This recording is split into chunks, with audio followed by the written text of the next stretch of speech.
안녕하십니까. 영어오독 이작가야입니다. 안녕하세요, 약쟁이입니다. 안녕하십니까, 문지입니다. 주식한 거 어떻게 됐어?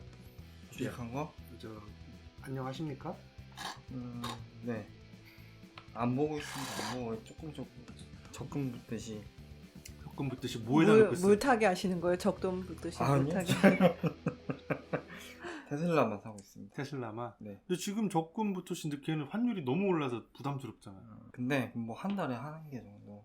한 달에 한 개 정도. 기본 내키면 2개. 지금 200불대밖에 안 하니까. 테슬라의 주가로 봐서는 지금 들어갈 타이밍인 거는 맞는 것 같은데 환율로 봐서는 도저히 못 들어가겠어. 지금 미국 주식 엄청 떨어졌잖아요. 네. 근데도 나 아직 마이너스가 아니다? 환율이 환율이 너무 올라가지고. 그래서 환율이 무서워. 근데 잘못 들어가다가는 개망할 것 같은데.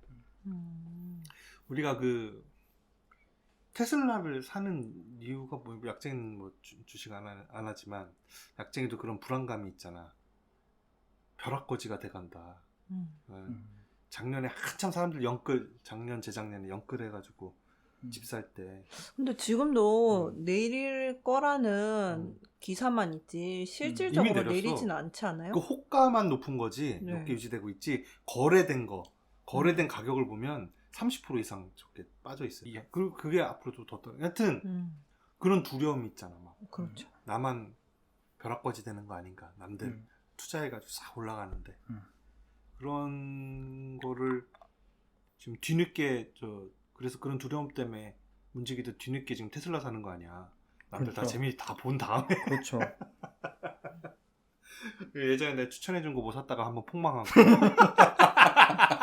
디스커버리였나? 디스커버리.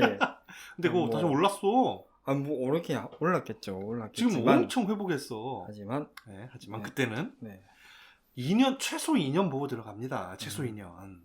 2년이 아니 안 파는 거라고 하던데요. 누가? 존니가? 아니요.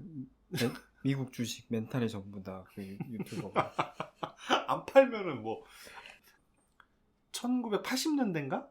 몇 년 우리 주식시장 처음 생겼을 때 그때가 아니라 한전이 KT로 민영화되고 상장했잖아요. 한전이요? 한국통신 아니에요? 한국통신? 그때 KT 주식 막 앞으로 막 3G, 4G 막 핸드폰 나오고 막 엄청 오른다 했거든. 그때 갖고 있었으면 지금 반토막이야. 20년 갖고 있어도. 그래요. 그래서 갖고 있는 거는 또 답도 아닙니다. 해머, 그래서 사람마다 다르지만 코카콜라 같은 거, 나이키 같은 건 계속 갖고 있어도 되겠지. 그런 두려움이 있어서 뒤늦게 막 뛰어들잖아. 그런 두려움에 대한 그 드라마 하나 우리가 같이 보고 왔습니다. 무슨 관련이죠? 얘기를 들어보면 왜 그런 두려움, 누가 그런 두려움이 있었는지를 알게 될 겁니다. 투자가들. 그렇지, 투자가들, 그다음에 위워크 직원들. 공유 오피스 가봤어요? 한 번도 안 써봤어? 공유 오피스? 나는 한 몇 번 써봤는데 네가 어디 지역에 가서 출장 가야 되는데 뭐 문서 작업을 해야 될 때나 이렇게. PC방 말고요? PC방에서는 저희가 없어서 못해. 일단은 A3 프린트 되는 데가 별로 없고 또 없고, 그다음에 프로그램들 그래서 내 컴퓨터를 놓고 써야 되는데 PC방에도 내 컴퓨터 어디다 놓고 써. PC방 컴퓨터가 다 있는데. 그래서 몇 번 써봤는데. 위워크도 가보시고요? 위워크 가봤죠. 지금 위워크가 이 상장을 하긴 했거든요. 소프트뱅크가 다 지분을 인수한 다음에 스펙 상장을 했는데 많이 떨어졌지. 가치는 20분의 1 정도로 470억 달러에서. 영화 마지막에 나오더라고요. 그거보다 더 떨어졌어. 영화에서는 스펙 상장한 것까지는 안 나왔는데. 원래 결국 얼마로 상장했다 이렇게 나왔어요. 네. 그리고 주가가 많이 떨어졌단 말이에요. 근데 지금 전 세계적으로도 그렇고 코로나 때문에 공유 오피스가 안 될 것 같잖아. 다 재택근무하거나 해야 되는데 근데 공유 오피스 시장이 엄청 코로나 수혜를 타격을 안 받았대요, 시장이. 저는 코로나 때문에 더 잘 됐다고 들었는데요. 그리고 우리나라 공유 오피스 시장은 엄청 지금 급성장을 해서 위워크가 런던에 이은 세계 두 번째 시장 서울 인정을 했대. 그만큼 서울이 크고 이제 대기업들도 뭐 현대, 뭐 SK 이런 대기업들도 공유 오피스를 쓰기 시작하는 거야. 거점 사무실이라고 해서 예를 들어서 본사가 어디 광화문에 있어. 근데 홍대에 공유 오피스를 하나 뭐 전층을 하나 임대를 해서 무슨 팀은 거기로 출근해서 뭐 하고 뭐 무슨 팀은 저쪽 어디에서 거점 오피스 몇 개를 해서 그쪽으로 출퇴근을 하게끔 한다거나 하고 해서 우리나라에서 공유 오피스 시장이 어마어마하게 지금 커지고 있대요. 공유 오피스 주식을 사야 되지 않을까? 그런데 그 위워크가 과연 어떤 본 모습을 하고 있었는지 우리가 오늘 영화를 보고 왔습니다. We need a name. We live. We dream. We work. 우린 폭망했다. We crashed. 위워크하고 너무 똑같이 졌죠? 이름은? 일부러 제목은? 그렇게 한 것 같은데요. 띄어쓰기도 없이. Crazy, huh? 우린 폭망했다. 애플 TV에서 하는 나름 비교적 신작이고요. 우리가 좋아하는 그 달라스 바이어스 클럽의 명연기, 그 다음에 그 수어사이드 스쿼드에서 조커 역을 했던 대단한 배우 자레드 레토가 주연이고요. 여자 주인공은 앤 해서웨이. 앤 해서웨이는 진짜 너무 이쁘지 않아요? 진짜 너무 너무 이쁘다. 저는 항상 볼 때마다 참 이쁘다. 어떻게 저렇게 조그마한 얼굴에 눈, 코, 다 입이 있나? 저렇게 커다랗게. 그치. 네. 뇌가 없나 봐. 뇌 들어갈 자리가 진짜. 없는 것 같아. 그렇게 이렇게. 안구가 그렇게 크면 이만큼 이 눈 뒤에선 또 이만큼 공간을 차지하고 있을 거 아니에요. 아니, 안구 크긴 비슷하고 그냥 이 가죽 뚫린 것만 다른 건가? 그렇죠. 부끄럽네. NSA. 아우 다리가 왜 이렇게 긴 거야 이 여자는. 참 알 수가 없어. NSA 주연에 실제로 있었던 그 위워크의 흥망성쇠를 다룬 영화입니다. 자레드 레토는 위워크의 창업자이자 CEO였던 애덤 뉴먼 역할을 했고요. 앤 해서웨이는 애덤 뉴먼의 부인인 레베카 뉴먼, 미혼 시절 성은 레베카 펠트러 역할을 했습니다. 영화 내용은 이스라엘에서 1979년도에 태어난 애덤 뉴먼, 79년생. 야, 쟤는 79년생인데 저렇게 몇백 조의 성공 신화 또 이루기 직전까지도 가고만 했는데, 그리고 지금도 여전히 부자고. 근데 참 나는 뭐 했나 싶기도 하고. 아니, 그런 거 생각하면은 죽어야지 뭐. 그러면 죽어야지. 저보다 어린 보아는 뭐 중학교 때 중학교 때 일본을 제패하고 그런 거 생각하면 네. BTS. 그런 거 생각. 어릴 때 이 애덤 뉴먼은 난독증이 있었대요. 어릴 때부터. 근데 워낙에 머리가 좋아서 그 자기가 난독증인 거를 굉장히 잘 숨겼대요. 머리가 좋으니까 뭐 눈치로 그냥 앞뒤 짜 맞추고 뭐 이렇게 했겠지. 그 정도로 이제 총명한 사람이었다. 이 애덤 뉴먼이 이 어린 시절부터 영화 시작하는 건 아니고, 드라마는 뉴욕에 와서 크롤러스라는 유아복 브랜드를 창업해서 그걸 세일즈 하러 다니는 시절부터 드라마가 시작합니다. 이 크롤러스는 그 크롤러가 지렁이죠? 그래요? 지렁이잖아. 몰라요. 그래서 그 기어다니는 애기들한테 그 지렁이가 기어다니니까. 그래서 애기들이 기어다니니까 팔꿈치하고 그 무릎에 보호대를 장착한 아기용 수트, 옷, 유아복을 만드는 그 사업을 해서 여기저기 세일즈를 하러 다니는데 폭망합니다. 안 팔려요, 잘. 아기가 기어다니는 기간이 아주 짧다라는 그 생각을 좀 못했고, 또 엄마들의 그 심리를 잘 몰랐다는 게 그게 망한 것의 그 이유라고 짚더라고요. 다른 데서. 이 드라마에 나온 내용은 아닌데. 근데 그게 망합니다. 그러던 차에 우연히 그 자기 창업 설명회에서 만난 미겔이라는 건축가와 알게 되고, 그래서 의기투합해서 미겔이 임대한 사무실의 한 구석을 자기가 또 재임대 받아서 거기서 자기 또 사무실을 차리게 되죠. 근데 거기서 아이디어를 하나 이 사람이 얻게 됩니다. 그래, 넓은 사무실을 임대해서 그거를 조각조각 공간을 분할한 다음에 다시 다른 사람들한테 재임대하면 이게 돈 되겠다 는 생각을 하는 거죠. 그래서 그 미겔이라는 이 친구와 그 미겔이 얻었다는 그 사무실에서 처음 이 공유 오피스 사업을 시작합니다. 그게 바로 그린데스크죠. 2010년 브루클린에서 이 그린데스크를 창업을 해요.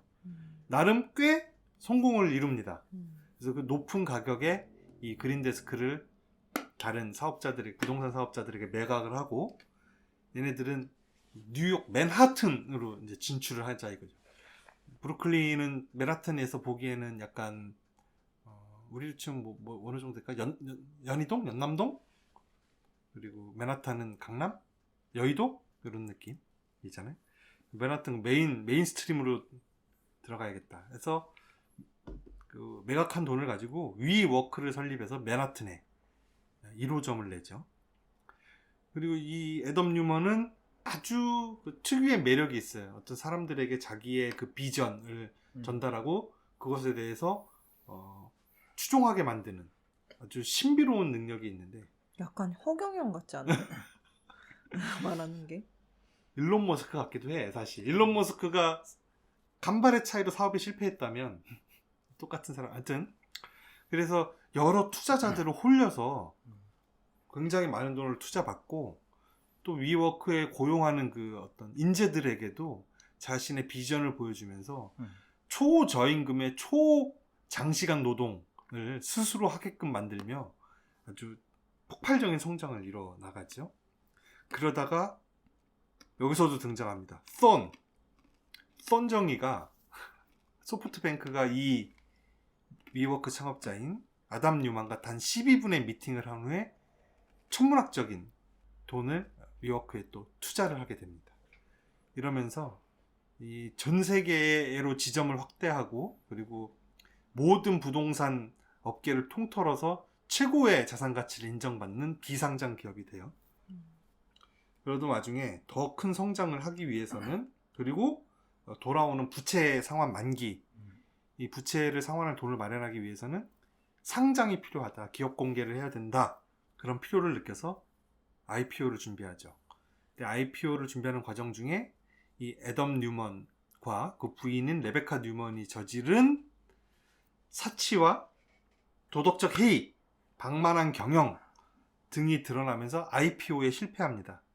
그러면서 소프트뱅크도 거대한 돈을 투자했던 소프트뱅크도 큰 타격을 입고 그래서 손정희가 이 애덤 뉴먼을 위워크로부터 퇴출시키기까지의 과정을 아주 재밌게 그린 TV 시리즈라고 할 수 있겠습니다. 네. 이 내용이었고 이번 좀 짧게 했습니다. 왜냐하면 지난주에 너무 조회수가 안 나왔어. 내가 너무 지금까지 길게 얘기했나봐. 그래서 이렇게 바로바로 피드백을 하는 네. 대단하지 않냐? 혹시 나는 그러네요. 꼰대는 안 될 것 같아. 근데 이미 가만 있어라. 가만 있어라. 그래서 뭐 여러 사람들이 나오는데 뭐 애담 뉴먼 나오고요. 그 부인은 레베카 뉴먼, 그다음에 미겔 맥켈비 공동 창업자죠. 그다음에 손정희 이 정도가 이제 주요 등장인물이라고 할 수 있겠죠. 아 재밌어요. 그 특이한 점은 이 손정희로 배우가 우리 한국 배우인 김희성 배우가 나오죠. 네. 처음 어떻게 캐스팅 됐을까요? 나는 처음에 야 한국이 이제 이렇게 먹어줘? 일본 사람을 일본 배역을 한국 배우를 갖다 쓸 정도 일본 배우도 널리고 널렸는데 더 많은데 생각했는데 생각해보니까 손정희가 한국계야. 그러니까 한국 배우를 썼는 모양인데 생김새도 좀 나름 또 비슷하더라고요. 또 이렇게 인상이 좀 아니에요? 다르지 좀 않나요? 다르다. 네. 가만히 있어. 모르겠어요. 백인들이 보면 비슷하게 생각하겠지만 동양인들 다 비슷하게 생겼다고 하니까. 아무튼 그래서 손정희의 역할로 그 김희성 배우가 출연한다는 것도 특이점입니다. 어떻게 봤어요? 재밌었습니다. 재밌었어요? 네. 두 배속으로 봤는데 재밌어요? 한 에피소드 한 6 정도까지는 정 속도로 보다가 막판에 이제 또 이제 시간에 막 쫓기고 마음이 급해갖고 두 배속으로 봤죠. 아니 근데- 내가 2주의 시간을 줬는데 하루에 이틀에 하나씩만 보면 되거든. 아 근데 그게 너무너무 바쁘고 힘들고 애기랑 일이랑 하여튼 그러다 보니까 네. 너무너무 그랬는데, 재밌었다. 재밌었어요. 근데 마지막을 제가 두 배속으로 봐서 그런지 몰라도 이게 끝이 좀 뭐 툭 끊기는 그런 느낌이었어요. 결론을 안 내주고 저 사람들 완전 깡통 차고 길거리에 나왔는 거 보여주고 막 감옥 가고 그렇게 탁 해주고 뉴먼은 무슨 재판에서 종신형을 선고받아 아직까지 어디 교도소에서 복역 중이다 자막 이렇게 딱 나오고 끝나면 후련한데 근데 이게 실화인데 그렇게 안 되죠. 아, 여보세요. 잠깐만요. 지금 왜 저러지? 잠깐만요. 약생이가 지나가다 뭐 눌렀나 보다. 정말 다리가 왜 이렇게 길어져 진짜? 다리 너무 길지 않냐? 왜 이렇게 길지 다리가? 그게 병원 가봐야 되겠네요. 다리뼈가 하나 더 있는 거 아니야? 병원 가면 뭐 치료해주는 거예요? 다리뼈가 하나 더 있는 거 같아. 가끔씩 목뼈 하나 더 있는 사람 있다며. 아니 그건 그런데 목표는 요만하니까 다리뼈는 길지 않아요. 그게. 아 진짜 이상해. 음. 어떻게 봤어요? 저는 처음에 1화 재밌는 거냐고 제가 여쭤봤잖아요. 근데 한 2, 3화쯤 보다가 제가 느낀 감정이 왜 그런지를 깨달았는데 재미있거든요. 재미있는데 제가 처음에 내용을 하나도 모르고 위어크 스토리를 전혀 모르는 상태로 봐서 주인공이라 함은 보통 뭐 좋은 일이라보다는 뭐 이렇게 뭔가 성취하는 과정이 나오거나 어쨌든 기업의 뭐 이야기니까 그런 게 나와서 어쨌든 잘하는 좋은 사람이거나 아니면 처음부터 이 사람이 좀 나쁠 것 같아가지고 막 뭐 어떻게 망하는 과정이 나오거나 둘 중에 하나여야 되는데 이게 나중에 보다 보면은 알겠는데 한 중반부쯤 되면 알겠는데 처음에 내용을 하나도 모르고 볼 때는 이 드라마의 시선을 모르겠는 거예요. 제가 그 모르니까 제 마음이 불편했던 거예요. 계속 그러니까 이 드라마 결국에는 그래서 저 애덤이 잘 되는 거야, 안 되는 거야, 잘 하고 있는 거야. 지금 하고 있는 게 결국에는 사업이 잘 되고 사람들 다 이루고 다 사람들한테 다 이로운 일을 하고 세계의 의식을 고양시키는 것인가 이렇게 자꾸 의심이 들기도 하고 또 아니면은 맞는 것 같기도 저렇게 사업하는 게 맞는 것 같기도 하고 이제 헷갈리는 거예요. 그래서 마음이 조금 불편했나 봐요. 그래서 재밌는지도 헷갈리는 거예요. 근데 이제 보다 보면은 좀 이해가 되는 거죠. 이 드라마의 논조라고 하긴 그렇고 시선이 어떤 거라는 거를 이제 알게 되고 그거를 인식하고 나서부터는 재밌는 거예요. 그냥 뭐 젠체도 안 하고 그냥 뭐 살짝 까는 것 같기도 하고 그런 또 잘 사는 사람이 까이면 또 즐겁잖아요. 그런 쾌감도 좀 있는 것 같기도 하고 그래서 되게 재밌게 잘 봤는데 약간 궁금한 거는 우리나라 같은 경우는 현재 활동을 하는 사람이 심지어 감옥을 간 것도 아니고 그런 사람의 이야기를 이렇게 안 되지. 나오지 야, 않잖아요. 심지어는 그 몇백 년 전에 죽은 사람 그 원균의 후손들이 왜 우리 조상님을 왜 저런 찌질한 사람으로 그렸냐고 영화사를 고소하는 뭐 고소야 할 수 까지도 있지만 가는데 그쵸. 살아있는 사람 같으면 오죽하겠어. 그렇죠. 근데 미국은 저게 정말 다 허용이 되는 분위기인지 말씀하신 것처럼 이거 가처분 신청 이러면서 뭐라고 한마디는 하는 건지 그게 조금 저기는 궁금하더라고요. 무조건 허용이죠. 무조건 허용이에요? 표현의 자유입니다. 저기. 표현의 자유. 음. 가장 중요시하는 나라인데 무조건 허용. 그래서 그 회사명이라든지 뭐 정치인 이런 거 다 실명으로 쓰잖아요. 그런 거는 좋죠. 좋은 건 뭐 좋다고 볼 수 있지. 그러면 진짜로 회사 잔치에 DMC가 와서 공연도 하고 그 진짜 DMC가 와서 찍었잖아요. 저는 궁금한 거예요. 남편이랑 둘이서 그러니까 저 DMC가 진짜로도 가고 여기도 나온 거야? 뭐 어떻게 된 거야? 스스로를 그래서 조롱 대상으로 삼는 거지 그런 식으로. 아, 저 이거 보면서 계속 안절부절해. 막 그걸 보면서 이 창업자인 재밌게 봤거든요. 창업자인 아덤 뉴먼이 망할까봐 계속 안절부절. 어우 잘 돼야 되는데 마음속으로. 진짜요? 근데 망했다는 건 다 알고 있잖아요. 근데 음. 정말 못된 짓을 해서 망할까봐 막 되게 초반에 한 2화, 3화까지 굉장히 매력적으로 나와요, 사람이. 그리고 처음에 자기 와이프가 될 레베카 뉴먼, 앤 해서웨이를 처음에 만나서 첫눈에 반한 거죠. 그래서 데이트 신청을 계속하고 이 당시 레베카는 이 남자를 좀 너무 허세다 싶으니까 좀 멀리 하려고 하잖아요. 그러다 어떤 계기로 인해서 둘이 불꽃이 팍 튀는 지금 요 장면인데, 그게 있는데, 거기서 이 두 사람이서 사람을 키워가는 초창기 한 1, 2화는 너무 재밌어. 연애 드라마 같고 막 예쁘고 그 둘이 꽁냥꽁냥 되는 것들이. 그래서 좀 응원하고, 또 이 사람이 사업을 하기 위해서 처음에 고생하는 그런 장면들을 볼 때 고생 많았네. 조금씩 성공을 쌓아갈 때 나도 같이 성공하는 것 같고, 또 이 사람의 그 외치는 비전이 나중에 가서는 되게 좀 허무맹랑해지기도 하지만 초반에는 꽤 괜찮단 말이야. 쏠기대. 그러니까 초반에 사람들 또 투자를 했고 성공도 했겠죠. 그래서 이렇게 괜찮은 사람인데 도대체 뭘 얼마나 잘못했길래 나중에 이렇게 망했지? 어떻게 했지? 완전 진짜 악덕 업주인가? 그런 게 나오나? 엄청 조마조마한 거야. 딱히 완전 악랄한 막 악덕 업주다 이런 느낌은 안 났었죠. 네, 그러니까 자꾸 왔다 갔다 한 거예요, 마음이. 그러니까 저 사람이 막 되게 나쁜 것도 아닌 것 같고, 되게 뭐 대단한 사람도 아닌 것 같고. 이 애덤 뉴먼은 그 선구자와 사기꾼의 그 중간 어디쯤 있는 사람이었을 거예요, 아마. 이 위워크가 성공하거나 실패하는 게 확정되기 전까지는.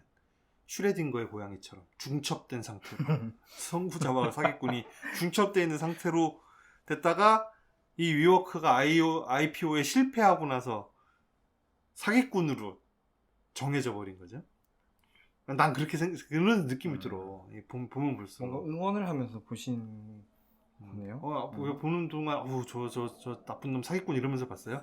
아니 그렇진 않고 저게 저렇게 해서 성공을 했구나 이런 느낌을 받았는데 저 인간이 잘 됐으면 한다 이런 생각까지는 안 들어요. 맞아요. 저도 그 중간에 그걸 깨닫고 나서부터 재밌었던 게, 깨달은 게, 저 사람이 훌륭한 사람은 아니겠구나라는 걸 깨닫고 나서부터는 마음이 편하고 응원의 감정 없이 이렇게 보게 되더라고요. 또 다들 자기 사업하는 놈들이라 또 남 잘 되는 거는 또 못 보는구만. 아니, 남 사업 잘 되는 이게 사실 약간 저는 제가 보면서 나는 저런 사업은 못하겠다라고 생각한 게, 보면 손정희도 그러고 이 애덤 뉴먼도 그러고 굉장한 자기 확신이 있잖아요. 있지. 그리고 빨리빨리 결정하고. 저는 저한테 의심이 많거든요. 그래서 저렇게 결정을 못해요. 막 이렇게 하면 되게 뭐 좋을 거, 저렇게 하면 저렇게 될까, 부정적인 결과를 생각해서 안전지향적으로 생각하고 막 이럴 것 같은데, 뭐 그런데 결국에는 그렇게 고민만 하다가 결국에 선택을 에라 모르겠다 이렇게 해버리는 거거든요. 그러니까 결국에는 훌륭한 선택도 못하고 합리적인 선택도 못하고 시간은 걸리고 이런 스타일이라서 저를 못 믿어요. 근데 여기는 엄청난 자기 확신을 가지고 하고, 그게 마지막 전까지는 어쨌든 간에 뭐 맞는 것만 같은데 또 아니잖아요. 그리고 일단은 사업을 크게 하는 사람들은 남의 돈을 못 갚는 거에 대한 걱정이 없더라고요. 제 주변을 봤을 때. 근데 저는 그게 안 되거든요. 그래서 보면서 저 사람들은 그런 게 있어야 되는 거구나. 그러니까 좀 큰 사업을 하는 사람들은 큰 뭐가 있어. 약쟁이는 그 헬스클럽에 수건 한 장까지 다 자기 돈으로 샀대요. 그럼 제 돈을 사죠. 그럼 누구 돈으로 삽니까? 보통 대출 받아서 사고. 그러니까 대출을 받아도 그거를 갚을 생각을 하지. 안 갚아서 뭐 어떻게, 원래 사기꾼들이 그러잖아요. 남의 돈을 빌리고 그래서 갚아야 되는데 빌리고 안 갚아서 자기 돈이 되는 경우가 많잖아요. 그 사기꾼들이 투자해라 하고 투자한 돈을 안 돌려준다든지 뭐 그런 경우들이 많잖아요.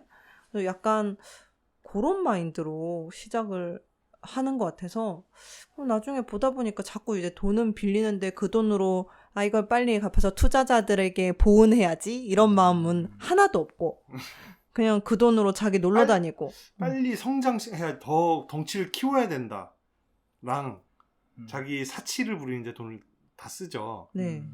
근데 봐봐, 일론 머스크도 음. 엄청 회사를 확장시켰단 말이야. 확대시켰. 뭐 기가 팩토리니 뭐 원 팩토리니 뭐 하고 뭐 지금 얼마 전에 로봇 하나 만들어서 냈잖아요. 쇼케이스 했는데 지금 반응이 극과극으로 갈리거든요. 업계 관계자들은 제대로 했다. 제대로 된 로봇 제품이 나왔다. 일반인들은 뭐야, 옛날에 나온 거 옛날 그 도요타인가 소니에서 만든 그 아시모인가? 하여튼 하얀색 그 일본 로봇 그거만도 못하네. 10년 20년 전 나온 것만도 못하네. 일반인은 그렇게 나쁘게 얘기하고 저기는 하여튼 막 우주 분야에도 막 확대하고 막 이것저것 다 하잖아요. 에너지 기업에도 손을 대고. 그럼 얼마나 바빠? 무리하게 확장을 했어. 자기가 얼마나 그 많은 사업을 하면 얼마나 바빠? 제트기 타고 다녀, 일론 머스크도. 아니 그거랑은 다르죠. 그러니까 얘도 전 세계를 그렇게 바쁘게 전 150개 국가에 뭐 50만 명의 그 회원을 가느린 이게 글로벌 기업이 그러면 막 지금 싱가포르 갔다가 아침 8시에 싱가포르 미팅하고 뭐 오전 11시에 뭐 브라질 미팅하고 저 알래스카 갔다가 막 가야 돼. 그럼 타야지 제트기. 아니 제트기는 탈 수 있죠. 제트기 아주 뭐라고 하는 게 근데 아니잖아요. 제트기 갖고 뭐라고 하는 지적이 엄청 많아요. 그 사치를 얘의 방만한 경영 사치를 꼬집으면서 그런 게 엄청 많아. 물론 그 실질적인 이익이 없는 상황에서 계속 매출 손실을 보고 있는데 순이익 손실을 보고 있는데 그러고 다녔으면 안 된다. 뭐 할 수도 그러니까 있겠지만. 자기가 건물 사서 자기 건물에 위워크가 입주시키고 조건이 주변 상권 대비해서 월세도 높게 받고 계약도 최고 조건으로 계약하고 이런 게 횡령이잖아요. 배임. 그래서 배임이죠. 그런 거라든지 근데 원래 사업하는 사람들이 사업을 계속 확장시키고 아니면 유지시키기 위해서 계속 돈을 빌리고 또 확장하고 뭐 하니까 나중에 사망하고 보면 빚밖에 없더라. 뭐 이런 얘기도 그 사람은 있잖아요. 살아생전에는 그 돈으로 잘 호의호식하고 네. 갔는데 갚을 거 없지. 근데 현대 자본주의가 그런 거 아니에요, 다? 그러니까 다 그런 건데 나는 못하겠다라는 생각이 들고. 그러니까 우리가 있는 돈만 가지고 경제를 굴리려고 그러면 자본주의가 안 돌아가요. 자본주의가 기본적으로 돈이 계속 그 부풀어나는 그 여기다 대출해주고 저기다 대출해주고 은행에 그 맡겼다는 그 증서만 가지고 그러면서 부풀어나는 거잖아요. 그 경제가. 금본위 제도를 폐지한 이후부터는 그냥 무조건 돈은 저기 쌓여 있어라는 약속만 가지고 사람들이 계속 그러니까 비트코인 사야 된다는 거죠. 비트코인? 요즘 비트코인은 뭐 좀 투자가 어떻게 되고 있어요? 비트코인도 정리 계속 정리만 있어요. 계속 물타기. 네, 계속 정리해야. 언젠간 빛을 보겠죠. 아무튼 그래서 이 사람은 그 선거자와 사기꾼의 그 중간 어디쯤에 있었던 사람 같아요. 뭐 어느 부분이 선구자 같으신데요?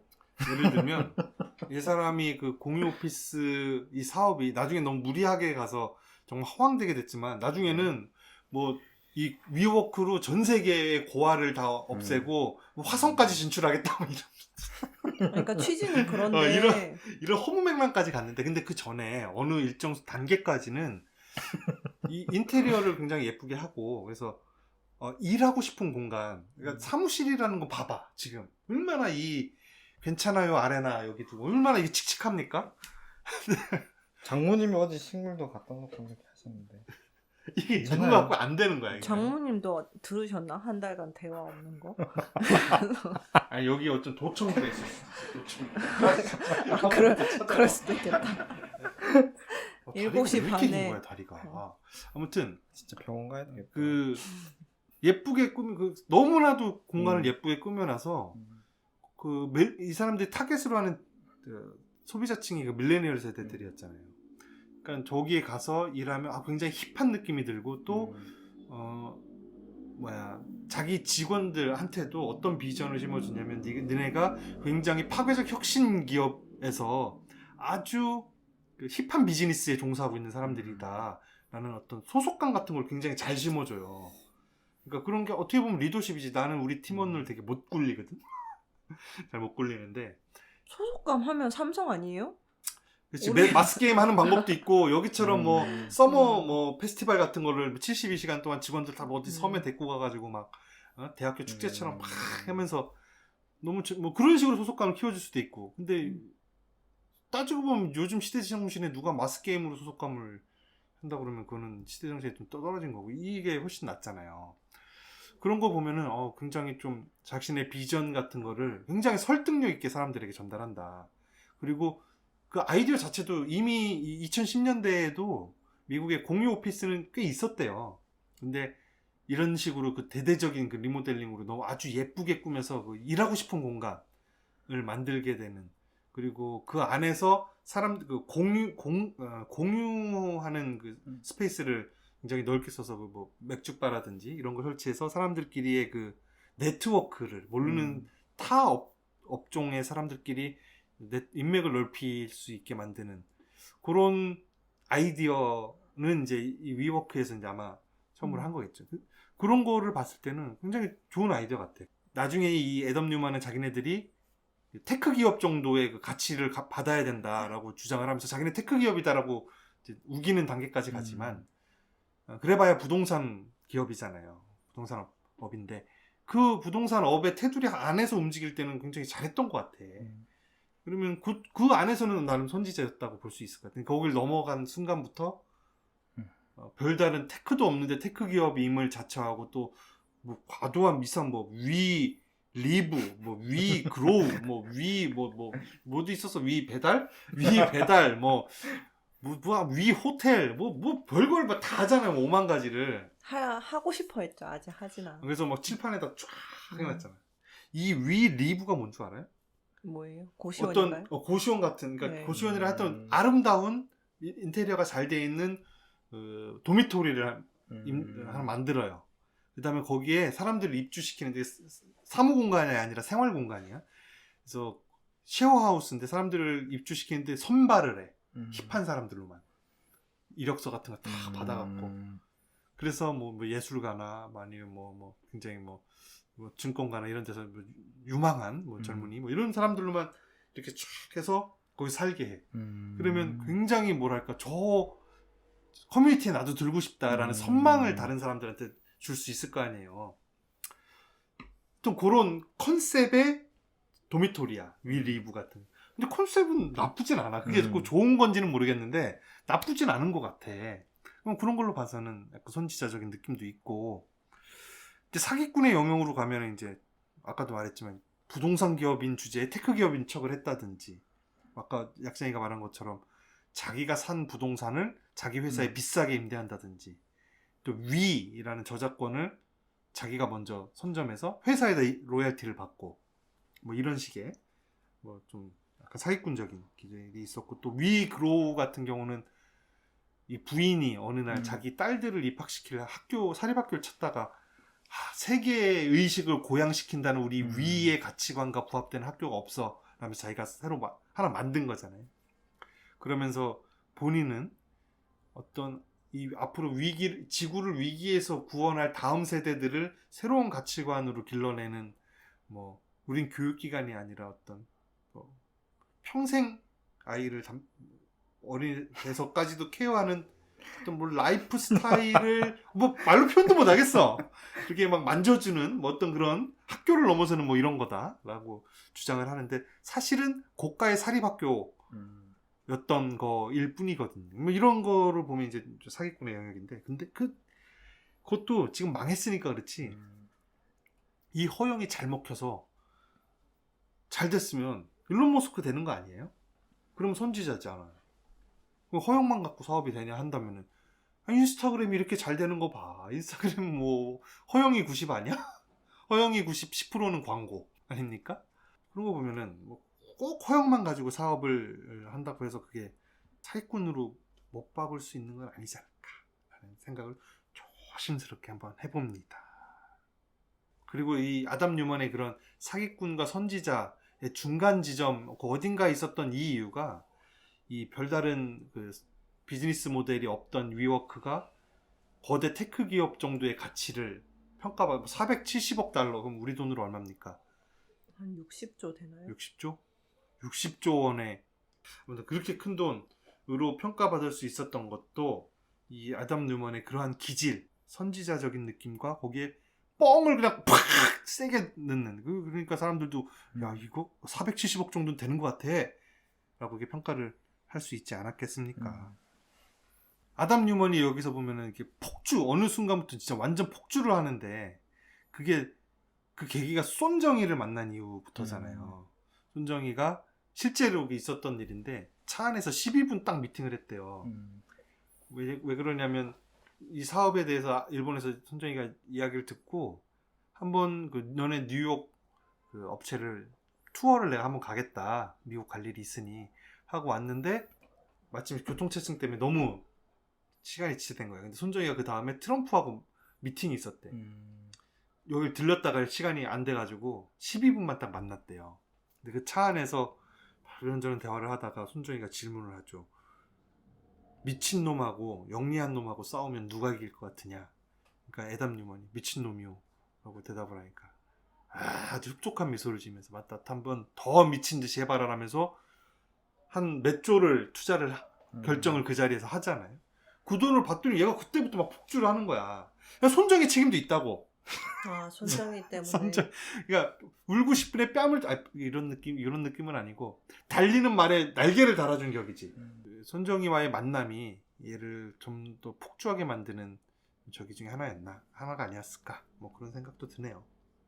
그리고 부인 레베카 뉴먼 둘이 있으면 참 부창부수다 그런 느낌이 너무 들지 않아요? 네. 아, 처음에는 둘이 어쩜 저렇게 잘 어울려?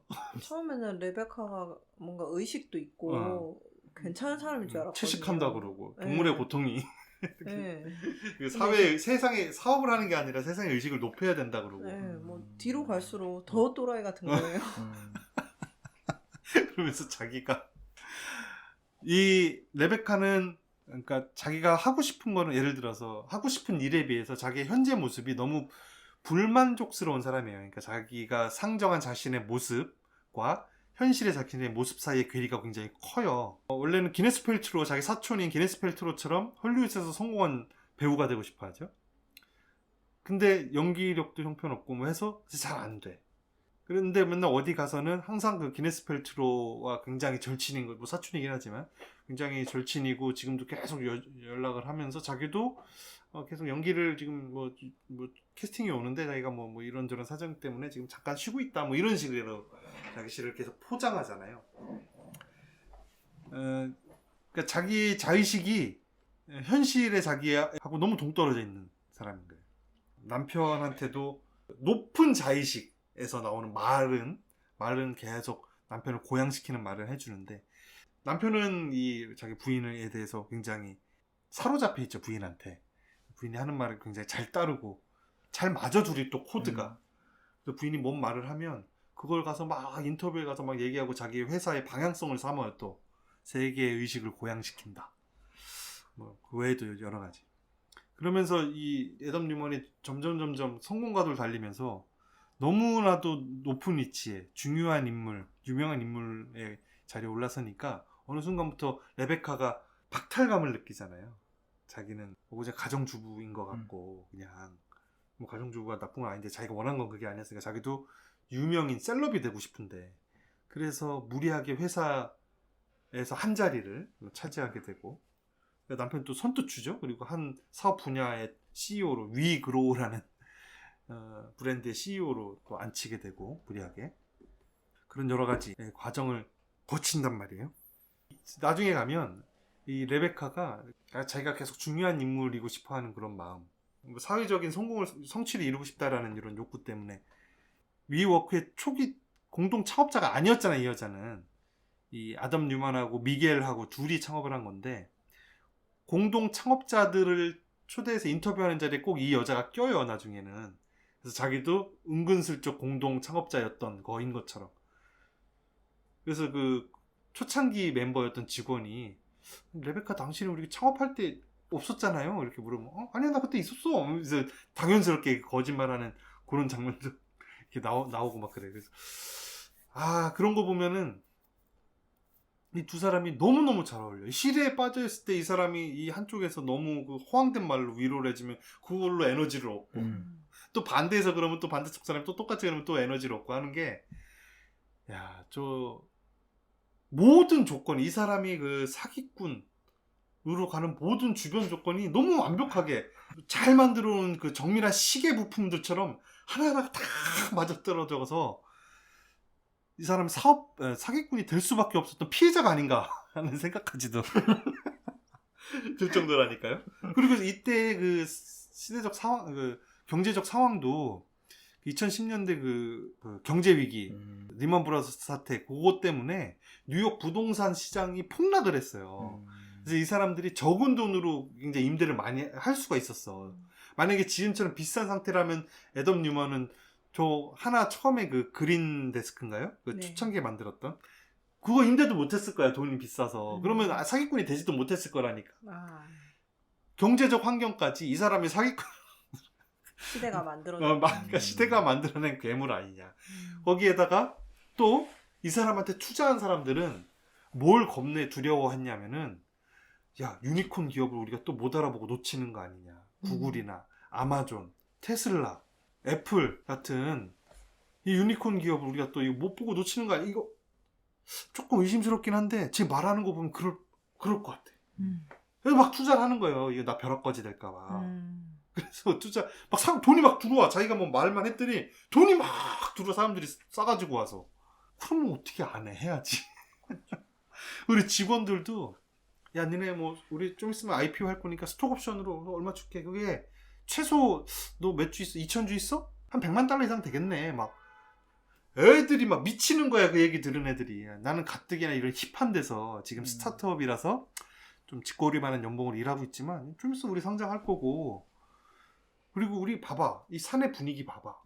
이런 아주 아름다운 공간에서 자유로운 분위기 속에 썸머 페스티벌도 우리 사원들끼리 개최하면서 얼마나 재밌게 일해?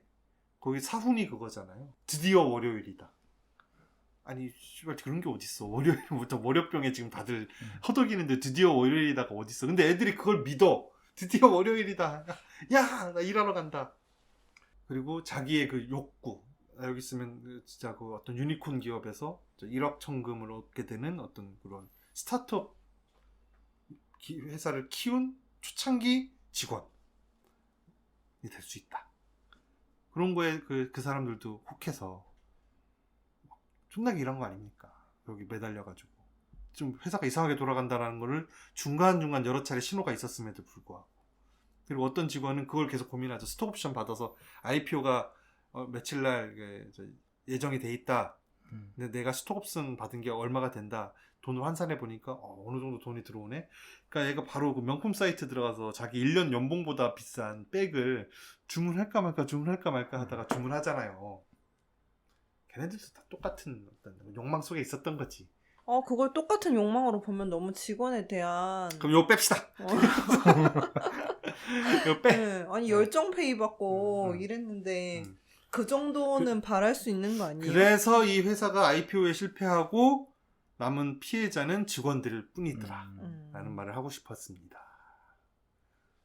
그리고 개미 투자자 손정이 그 많은 돈을 쏟아부었던 손정이도 그 비전 펀드가 지금 승승장구하고 있어. 뭐 쿠팡 이런 데가 잘 나가니까 다른 데 성공한 게 잘 돼가지고 결국에는 개미 투자자들만 좆됐다 라는 뭐 비상장 기업이었으니까 개미는 없었겠지만 소액 투자, 작은 투자자들.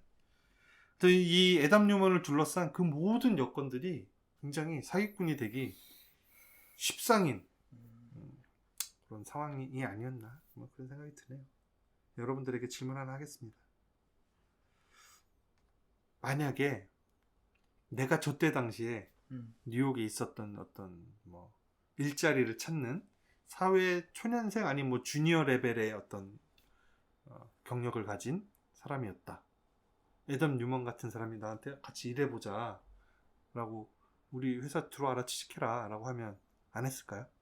여기 보니까 그 그 여직원 연봉이 한 2만 달러쯤이었던 것 같아. 아, 근데 너무 낮은 거야. 저는 1년치 연봉보다 비싸다고 하고 금액이 음. 뭐 한 3천만 원? 그러니까. 이도 안 되는 거 보고 그거 보면서 아니 최저임금이 다를 텐데 우리나라 저기는 그래도 당시에는 10,000원은 넘었을 것 같거든요. 얼마 전에 캘리포니아의 최저임금이 내년 최저임금이 30 몇 불로 정해졌대요. 그래서 테슬라가 이사 가잖아요. 그래서 텍사스로. 뭐 그쪽은 그렇다 치지만 저기도 10,000원은 넘었을 것 같거든요. 근데 최저임금보다 낮은 거잖아요. 그 정도면은 그러니까 법정 일하는 시간만큼만 주고 나머지는 안 준 거지. 안 준 거잖아요. 근데 저는 그런 그러니까는 저런 비전을 저 사람이 학생한테 설파하면서 여러분들한테 설파하면서 나는 현재 나름 아주 자리 잡지는 않았지만 그래도 어느 정도 뭐 한 4-5천만 원 정도의 연봉을 받는 회사에서 지금 열심히 일을 하고 있어. 배우고 있어. 너나 오더니 너 그거 여기서 하지 말고 여기서 커봐야 뭐 얼마 먹고 우리 지금 스타트업 들어와서 지금 내가 스타트업이가 돈은 많이 못 주는데 나중에 IPO 하면 스톡옵션 주겠다. 같이 해보자 하면서 자기 비전에 대해서 막 이렇게 얘기해요. 세계의 의식을 고양하고 여기 영화에 나왔던 그런 말들을 해. 어떻게 안 속았어? 나는 안 했을까? 예, 저는 안 했을 것 같아요. 저는 그래도 근로자의 인권 정도는 보호해주는 그 정도는 돼야지 하지. 저렇게 남의 노동력 갉아먹는 걸 당연하게 생각하는 사람한테는 착취당하는 기분이어서 나중에 배 아플 순 있어요. 제가 아이고 저기 했으면 내가 지금 10억 부자인데 그때 했던 친구는 뭐 얼마 받는다고 억울해하는 저는 소인배기 때문에 못했을 것 같아요. 네, 월세도 내야 되고 당장 그런데 못할 것 어때 저 같아요. 움직이는?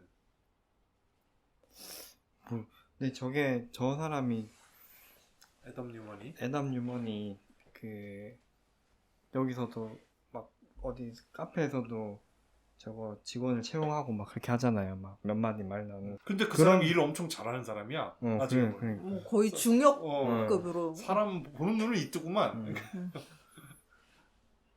매력은 있는데 저런 기업 지금 위버크 같은 기업이나 이런 제 개인 걸 물어보니까 별로 일하고 싶진 않아요. 그래? 저 직장에서. 만약에 위워크가 아니고 업종이 뭐 다른 거다. 예를 들어서 제가 만약에 전기차 하고 싶은- 업종이다. 뭐 아니면 뭐 게임 업종이다.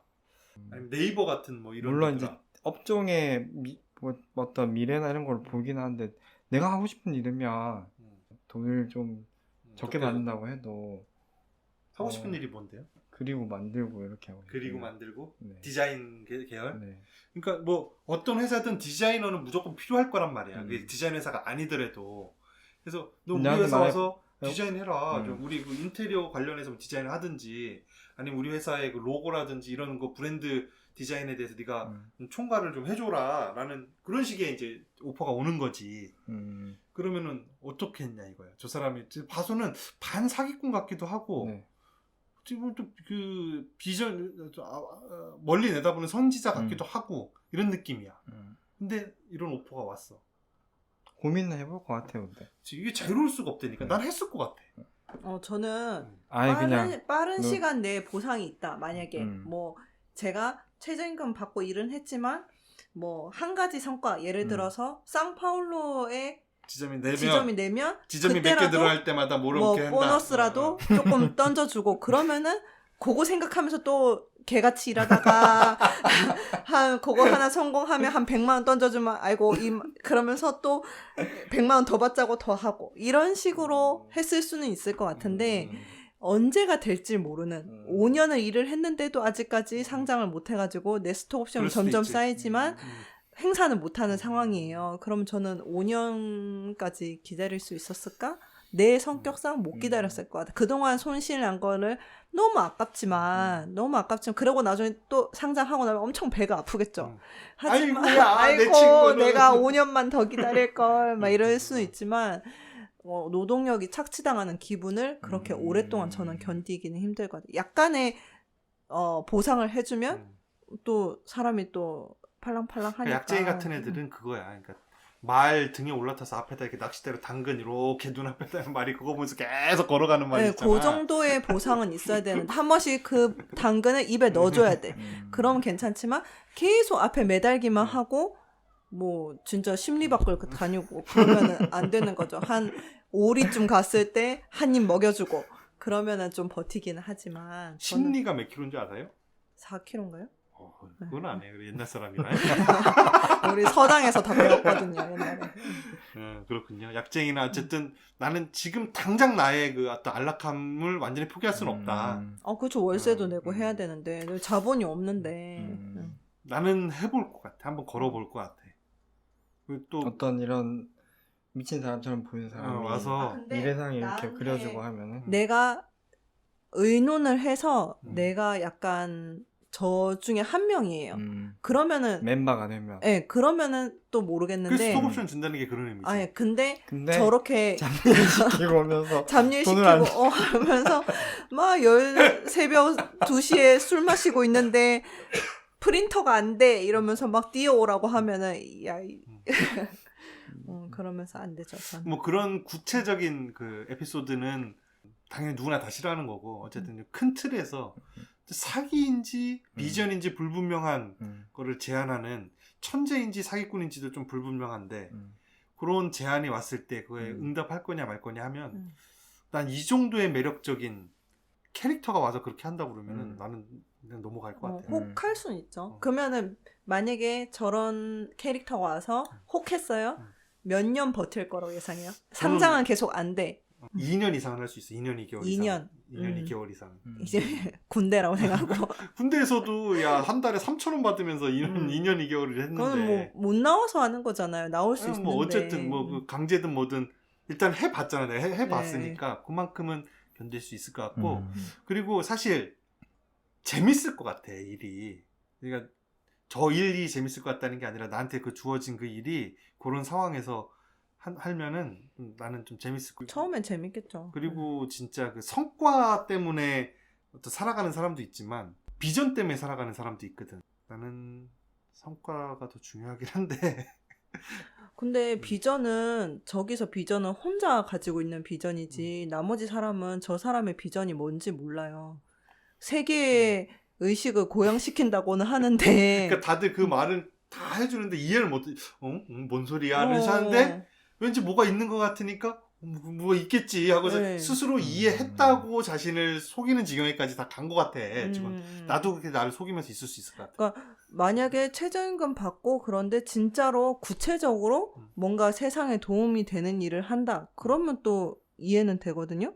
근데 공유 오피스 고시원 같은 느낌이잖아요. 고시원 독서실. 그런 비전이 되게 저기 레베카가 말하는 그런 거라던가 그게 아니더라도 직원들 입장에서는 아까 얘기했지만 뭐 되게 힙한 오피스에서 그게 내가 소속되어 있는 회사가 전 세계에 막 널려 있고 거기에 내가 한 일원이고 뭐 이런 거 자체가 직원들한테는 비전이거든요. 미래 자기의 어떤 모습이 미래상으로 그림으로 보여지는 거니까. 그렇지. 그런 거를 그렇지. 몇 년 버틸 수 있냐. 근데 그게 꿈으로 실현이 되면은 네. 그래도 좀 제법 버틸 수 있지 않아요? 전 이렇게 밑에서 막 일을 많이 해본 적이 없어가지고 잘 모르겠지만 그렇지 않을까 싶어요. 맞습니다. 저도 그거에 동의하고 나도 저 시대에 가 있었으면 충분히 희생양이 될 수 있었을 것이다. 만약 돈이 있었으면 난 투자를 했을 것 같고 내가 뭐 그냥 그 기술이 있었으면 저기 취직을 했을 것 같아. 초창기 이게 테슬라 말빨에 넘어가서요? 테슬라도 지금도 박봉인 걸로 유명하거든. 진짜요? 물론 다른 기업보다 많이 주겠지만 일을 어마어마하게 시키니까 그 일론 머스크가 항상 쫓기고 있대. 자기 수명은 정해져 있고 자기 수명 안에 빨리 화성을 가야 되는데 너무 시간이 부족하다. 그래서 자기 발목을 잡는 직원들한테는 되게 가차가 없다는 거예요. 이 프로젝트를 진행시키는데 발목을 잡는 직원들, 뭐 능력이 떨어진다거나 노조를 만든다거나 게으름을 뭐 피운다거나 뭐 미국에서야 뭐 노조는 뭐 만드는 거야. 뭐 막을 수는 없는. 어쨌든 그런 직원은 가치 없다는 거야. 하여튼 그런 느낌입니다, 여러분들. 유니콘 기업에 취직하시고 싶으시면 이 드라마를 한번 보시고 나는 과연 유니콘 기업에 맞는 사람인가에 대해서 한번 생각해 보실 수 있는 뭐 그런 기회가 될 수도 있을 것 같으네요. 제일 처음에 뭐라고 하셨죠? 그래서 우리가 했는데 그거 설명해 주시는데 나는 그거 쫓기면서 왜 뭐하는- 그 저기 벼락거지 될까봐 음. 두려워한다. 그거 투자다 여기다 투자했던 사람들이 왜 투자했냐? 유니콘 기업을 자기가 놓칠까봐 벼락거지 될까봐 투자했지 않았냐? 그러니까 그 모든 욕망들이 막 굉장히 엉겨 붙어 있는 것 같아. 저 뉴욕의 위워크 비즈니스를 중심으로 한 것 주변에 너무 재밌게 봤습니다. 여러분들도 보시고요. 또 하나 재밌는 게 있는데 그 C 애플 TV에 C라는 아직 연재 중인 드라마가 있어요. 그거는 연재가 다 끝나면 한번 보는 걸로 하고. 야, 그러면 한번 보시고요. 지금까지 이 작가였습니다. 약쟁이었습니다. 임직이었습니다. 쟁이 쩝쩝거리는 소리 다 들어간다. 아 진짜. We do this together, we can change everything.